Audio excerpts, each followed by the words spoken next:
Hey everybody, what's up? This is Seth with SethPerler.com, and I'm really glad to have you here today. I'm glad to have Debbie Steinberg Kuntz here today. We're talking about her just in a moment. Again, my name is Seth Perler. I'm an executive function coach out of Boulder, Colorado. Welcome to my blog.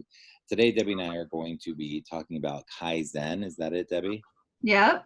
Kaizen, and how it relates to parenting and working with complicated students. So if you are a parent or teacher who's trying to help students, this is for you.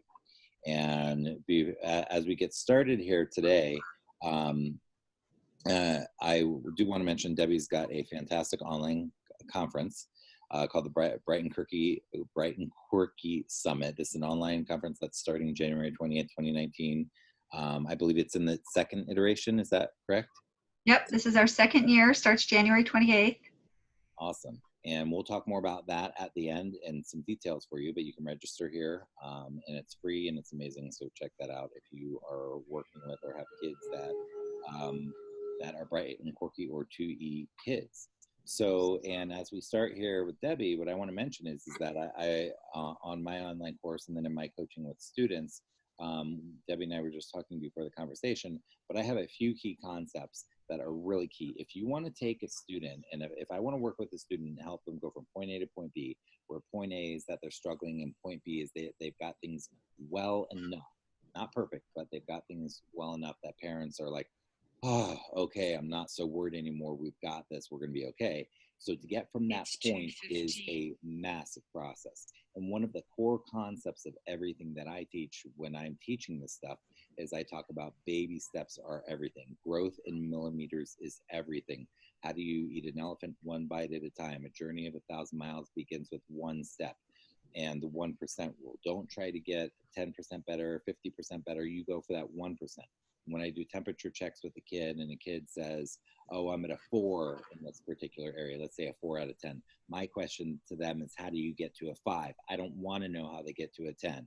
I want to know, how do we get to a 5?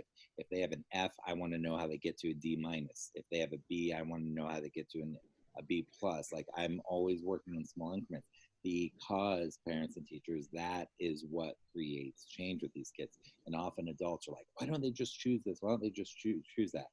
And so, Debbie, I just want to give sort of this setup from my perspective, because I really don't know what Debbie's going to say.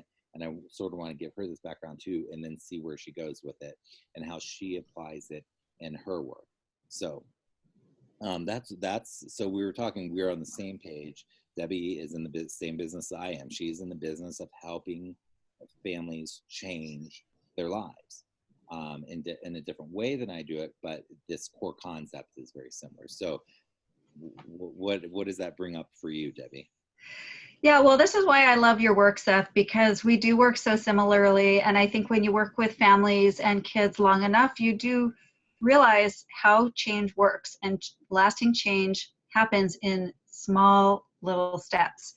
So I've worked with families for a decade now in my private practice as a licensed marriage and family therapist, and have sort of come up with a bunch of steps that most families typically go through. And as you know, people come in, they've sort of got this jumble of confusing symptoms and signs, and you sort of start untangling the knot. And that happens by the steps I look at are, first of all, looking through the right lens, that this child is not broken.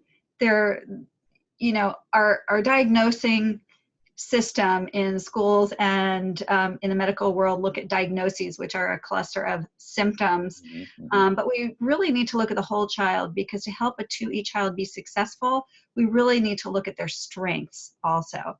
And with all of the successful 2E adults I've worked with, they really figuring out what they're good at and what they enjoy while shoring up the weaknesses is part of this secret formula. So if we look through that lens, then we really want to look at, okay, what challenges is this child having? And there's a quote that goes, a problem well stated is half solved. And I'm sure you find this, that if we were to talk about, okay, we have a child who is having trouble doing homework. Well, that is so vague. It's so big that we really have to get so specific, maybe even start keeping a log and look at the patterns. what about getting homework is really tough? And that's where Kaizen comes in. It's a Japanese word. It's the continuous process of change and improvement through small steps. And it's actually an idea that started in America and then was really embraced in Japan post-World War II as they were becoming the economic powerhouse that they now are. And it's done by a lot of car companies where everybody has the power to look at a process and look at what we can change by 1%, just make those marginal incremental gains. And I would actually ask you, I'm super curious, and you know me, I'm sort of used to being in the interviewer seat with the summit, but when you have a student come in and you're going to start looking at executive function, how do you pinpoint where to work with the student? Well, yeah, that's a good question, because one thing that I talk about is I talk about the spokes of a wheel, like a bicycle wheel, and we have to attack it from many different angles. So all of these spokes need to be tuned if it's going to work well, and they're way out of whack, but we're looking at like one thing rather than all of these different things that affect the person. And I love the example where you said of homework before. I have a whole video called Homework Isn't Just Homework, or something like that, because parents will think you need to do your homework, but that's an extraordinarily complex process that requires executive function. It requires, do they know how to plan? Did they use their planner? Do they have their homework written down? Do they know what the homework is? Do they have clarity regarding that? And then it requires, are they able to self-start? Are they able to follow through? Yada, yada, yada. So there's all of these things going on. And how do I know where to start? Well, I do like an initial assessment, whether it's formal or informal. I do a semi-formal one where I'm asking them about things with executive function, but by this time it's so intuitive for me. But what I start with in my work is urgency, because we're dealing with, people come to me when things have fallen apart. So when it's 8 weeks into the middle of the semester and they suddenly find out their kid has 4 Fs, that's when they hire me, not proactively usually. Mm-hmm. So I usually start with urgency. And so we'll start with whatever the problem is, but the problem is, you say, I talk about Iceberg Theory a lot, which is very similar to this. So we see the Fs, we see the tip of the iceberg, the zeros, the incompletes, the things that are sticking out on the iceberg, but what's beneath that? So right, those are the underlying problem. Yeah, that's right, and that's what's off. And so what you said that your first step is essentially clarity. Is that yeah, you have to understand the problem correctly. And here's how I see that we misunderstand the problem. The biggest way we misunderstand these problems is we believe it's a matter of willfulness. We believe that it's a won't rather than a can't. The student can't because they don't have the executive function skills or emotional resourcing or whatever it is to do what we're asking them to do. But we think it's a won't. So we think it's willful. So we say you're being lazy, not trying hard enough. You don't care about school enough. If you only would pull yourself up by your bootstraps and just dig in a little bit more, if this just mattered to you, if you'd be better, if you'd be more disciplined. So we say these things that make it seem like a very simple, we just need to address what's on top of the iceberg. That doesn't do anything for what's beneath the surface, those kind of comments. But we use them as adults in our culture all the time. It's like hidden. Yeah. It's like a big belief. And it's like you said, that is not clarity. That's not what's going on. We need to find out what those things are. So I guess where I start is with urgency, and then that kind of drives into, then I start uncovering everything else. Yeah, and I think a big piece of that, and I learned this from Jessica McCabe in our last summit. She runs How to ADHD, and I have 2 boys with ADHD, and I probably have flavors of it, but I don't meet criteria for diagnosis. The way that she explained it is that for some people, certain things come automatically, like an automatic car, and for other people, like people with ADHD, they're driving a stick. It's manual. So all these little tasks that we're talking about, it's like, how do you teach someone how to do it on manual when your brain does it, as the parent, your brain does it on automatic?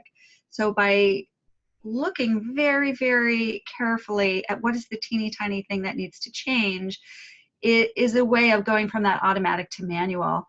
And with one of my sons, homework was, really challenging. When we really looked at what part of the process is the issue, it's the getting started, the task initiation. And then one of the steps is to run experiments. Exactly. And you can run different experiments, because even once you have that clarity, you don't know exactly what's going to work.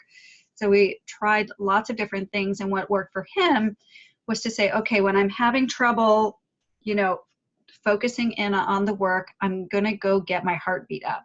That might look like shooting hoops in the driveway. It might look like doing 100 jumping jacks, might look like running up and down the hall.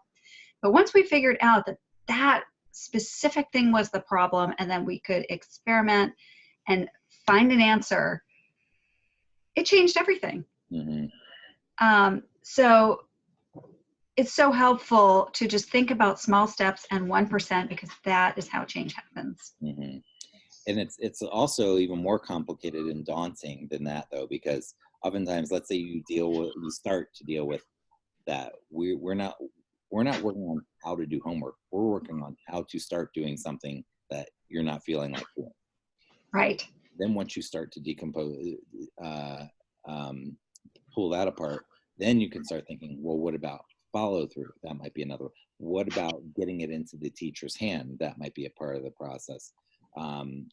What about getting it into the correct folder? What about remembering to pull it out the next day? What about crossing it off in your planner? Or is it even there? What about checking a week later to see if the teacher's out? Like, there's so many.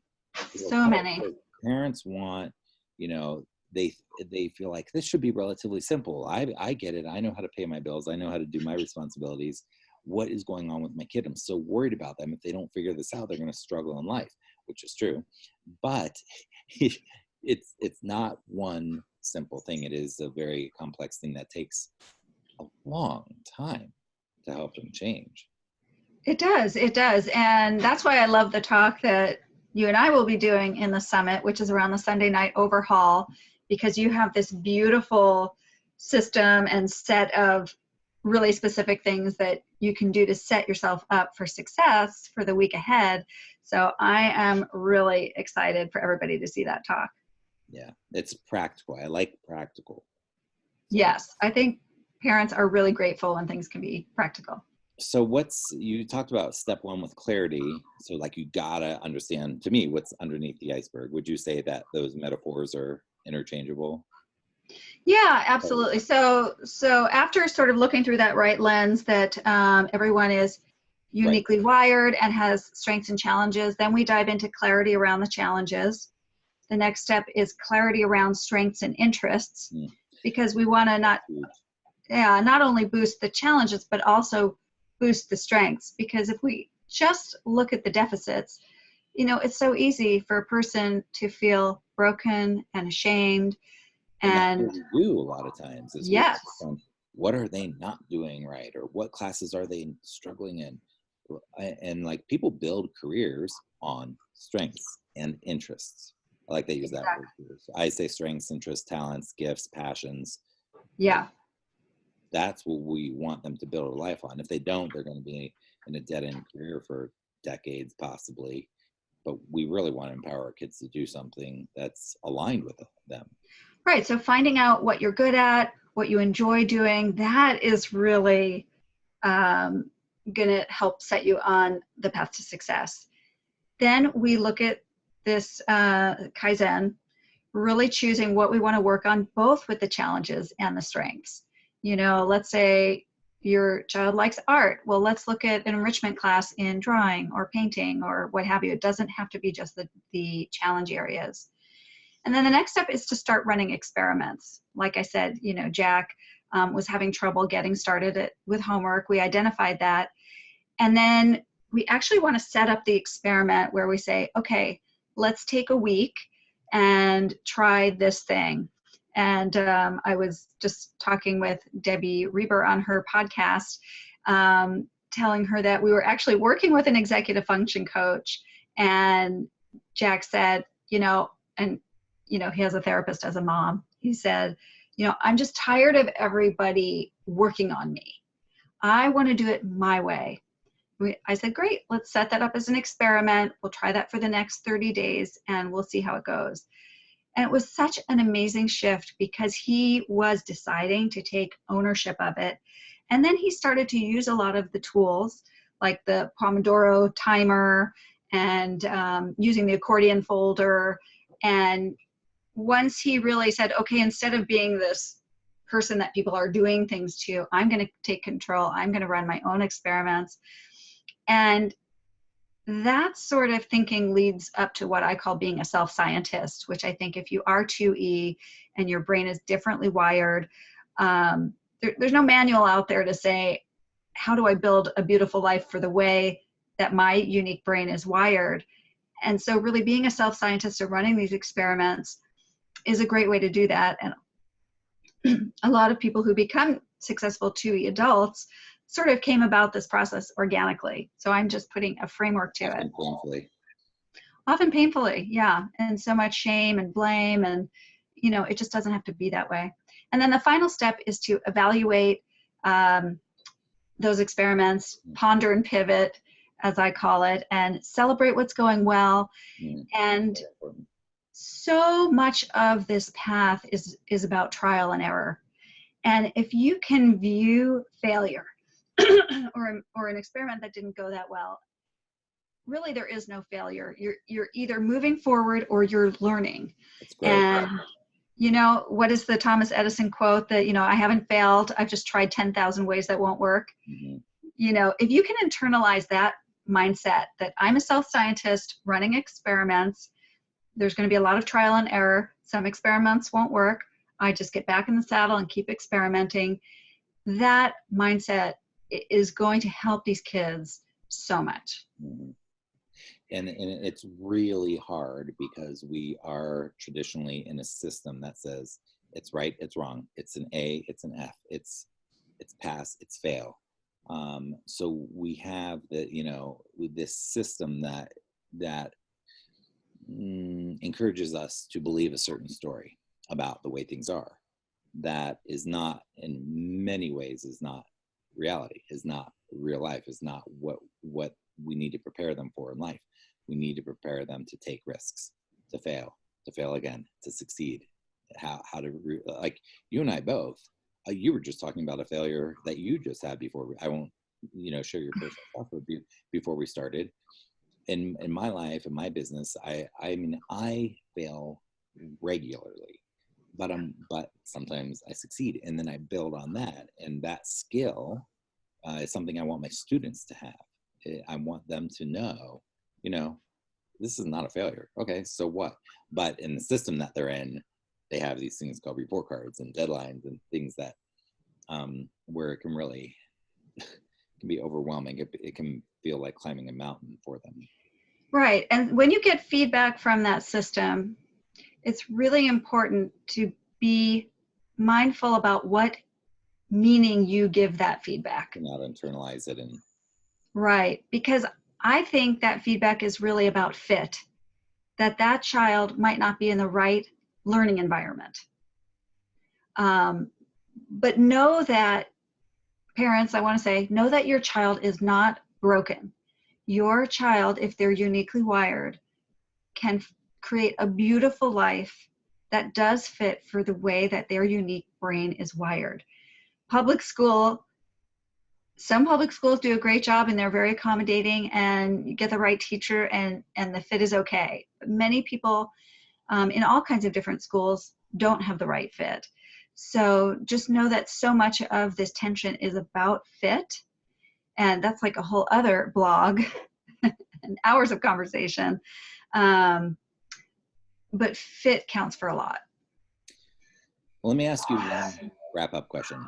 That might seem like a small question, but I know it's a giant question. But let's see if you can bring it to sort of a core concept. But one thing I'm curious about is in your practice, when you find yourself being a broken record and you find that after seeing hundreds of clients, you've said the same thing over and over and over.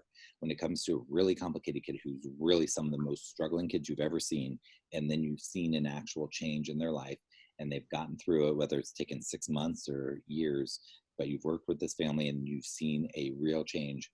what is one of the biggest broken record things that you've said to these families or these kids that you feel is like one of the biggest shifters in helping them make that transition to getting where they want to be and having a better life?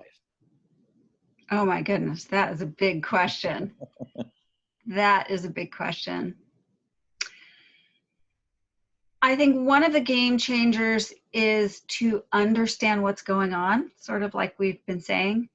You know, when it's this big jumble and it's vague, it's very hard to make progress. I have a feeling you might be talking about teenagers, which... A lot of times adolescents. Yeah. But it doesn't really matter. I think that's a great answer to unpack.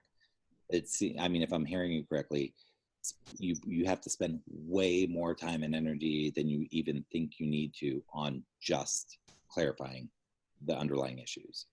Yes, absolutely. And then when I've seen teens really make that shift, because often they come in because their parents are bringing them and they're not on board. And so to begin with, building trust and being a person in their life, in their village, who is not a judgmental person, but who's really curious and really caring, to take time to really listen. Just listening can count for a lot, and validating. And then to say, you know, what do you want to do in life? What is holding you back? To really understand where their psychological investment is at. And then to say, okay, well, to do these things, you're probably going to need to clear up these certain roadblocks. Is that how you're feeling? Okay, well, if we're both on the same page that this is what you want to do and this is what's standing in your way, let's get to work on that. So it really is a lot of listening and deciding where to focus, and then treating it as a collaboration. The teen clients' input is so important. I mean, it's their life. So to feel like we're not just one more adult in their life nagging them, but rather sort of a listening partner and coach can make a big difference. So it sounds like, to reel that in too, you're saying ownership and buy-in, compassionate listening. What do you want? And then how do we get you what you want? Exactly. Obviously, it's aligned with what you, Debbie, want and what the parents want, which is for them to be happy. But we want them to be able to say, listen to me, I want to be happy. And then they can take the ownership. That is so key in my stuff too. If I don't have the relationship and the trust and the compassion and the buy-in, yeah, I can't help them. And have that, they're often not aware of what changes can be made. Like, let's say they have a diagnosis, but they don't have a 504 or an IEP plan at school. You can say, you know, hey, we can get some accommodations in place so you have less homework, you have more time on tests. There's so many different things that can be done. And most of the time they don't understand what the menu of options are.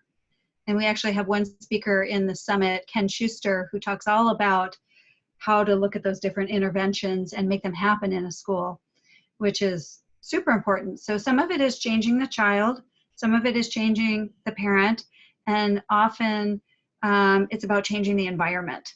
So changing, and I know you talk about this, about, you know, having your sacred study space and having your folders and binders set up a certain way. So environment counts for a lot too. Mm-hmm. Yeah. Awesome. Thank you so much. Yeah, you bet. Tell us about the Bright and Quirky coming up January 28th. Okay, January 28th. Why should my audience come?